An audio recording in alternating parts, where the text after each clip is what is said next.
Hi, I'm Mark with Retail Rims. We've had the backhoe seat out for a little while. We've had some requests for black. So now we have black in stock and gray in stock. And we've had some questions about whether or not you need to move your seat forward and back in using the backhoe seat.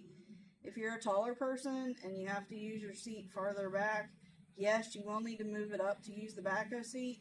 But as soon as you're done using your backhoe, you can just lift the backhoe seat off. You don't need to leave it on there, and then you can move your seat wherever you want to.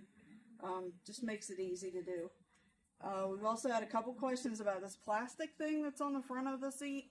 This is just a protector. We leave it on there when we ship it to you just to help protect the seat from any damage during shipping. You can feel free to take that off when you get it if you don't want to leave it on there. You can get the backhoe seat and any of our other accessories on our website at retailrims.com.